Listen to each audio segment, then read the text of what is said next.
नमस्कार, मी स्नेहल बोलते. #स्नेहलमध्ये तुमचं स्वागत आहे. तर मी आज ओले काजूची भाजी बनवणार आहे. तर ओले काजू आजकाल बाजारात खूप प्रमाणात दिसतात. ओले काजू मी कोकण पद्धतीने कशी बनवते ते मी तुम्हाला सांगणार आहे. तर हे बघा, हे ओले काजू मी घेऊन आली आहे. हा 1 वाटा असतो, तो 1 वाटा मी घेऊन आली आहे आणि गरम पाणी घालून मी अर्धा तास भिजत घालणार आहे, जेणेकरून त्याची सालं निघतील. बघा, याप्रमाणे आपल्याला त्याची सालं काढून घ्यायची आहेत. आता आपण ओल्या काजूच्या भाजीमध्ये बटाटा एक मिक्स करून घेणार आहे. बटाटा कापून घेणार आहे, नंतर मी त्याच्यात टाकणार आहे. तर आता आपण ह्या भाजीसाठी लागणारं वाटण तयार करून घेऊया.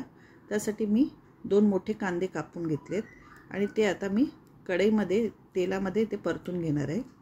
बघा, याप्रमाणे आपण ते परतून घेणार आहोत. आणि त्यामध्ये मी 7-8 लसणाच्या पाकळ्या आणि 1.5-2 इंच आलं टाकले. लालसर होईपर्यंत आपल्याला परतून घ्यायचं आहे. मीडियम गॅसवरतीच आपल्याला हे वाटण भाजून घ्यायचं आहे. आणि सुकं खोबरं घेतलं आहे मी 1 वाटी आणि ते पण बारीक तुकडे करून त्यात टाकून घेत आहे. आणि खोबरंही लालसर झालं पाहिजे, याप्रमाणे आपण त्याला भाजून घेणार आहोत. वाटण तयार झालेलं आहे आणि ते आता आपण मिक्सरला लावून घेणार आहोत. आणि त्याआधी मी आता भाजीला फोडणी घालते. कढईमध्ये राई जिरं घालून घेतलं आहे आणि त्यात मी आता कढीपत्ता टाकून घेतला आहे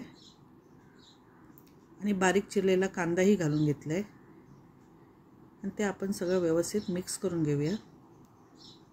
कांदा कापून झाल्यानंतर मी त्याच्यामध्ये थोडी हळद आणि धने जिरा पावडर, गरम मसाला टाकून घेतला आहे आणि एक छोटा टोमॅटो बारीक करून घेतला आहे आणि तो परतून घेऊया आपण. मसाले चांगले भाजले गेले पाहिजे. आणि आपल्याला तिखटासाठी आपण लाल तिखट टाकणार आहोत, मीठ टाकणार आहोत आणि मालवणी मसाला टाकणार आहोत. हे सगळं मिक्स करून घेऊया. व्यवस्थित मसाले भाजल्यानंतर आपण बटाटे जे कापले होते, कच्चा बटाटा आहे तो बारीक करून त्याच्यात मी टाकून घेतलेला आहे आणि चांगलं परतून घेऊया. मसाले चांगले लागले पाहिजे. आणि आता आपण वाटलेलं वाटणही त्यात भाजून घेत आहोत. व्यवस्थित तेलामध्ये फ्राय करून घेऊया आणि थोडंसं पाणी घालून घेऊया, जेणेकरून आपले मसाले करपणार नाही. याप्रमाणे आपलं सगळं व्यवस्थित मिक्स करून झालेलं आहे. आणि बटाटे शिजण्यासाठी आपण थोडं झाकण मारून थोडं 5 मिनिटासाठी स्लो गॅसवर ठेवून द्यायचं आहे. बटाटे आपले शिजून झालेले आहेत. आता आपण सगळे काजू त्यात घालून घेऊया. काजू शिजायला वेळ लागत नाही, फक्त 2 मिनटं मीडियम गॅसवरती ठेवायचं आहे. आणि जर तुम्हाला ग्रेव्ही पातळ पाहिजे असेल तर तुम्ही पाणी टाकू शकता, थोडंसं अर्धा ग्लास. मला थोडंसं घट्टसरच पाहिजे होतं. आता काजूही आपले शिजलेले आहे.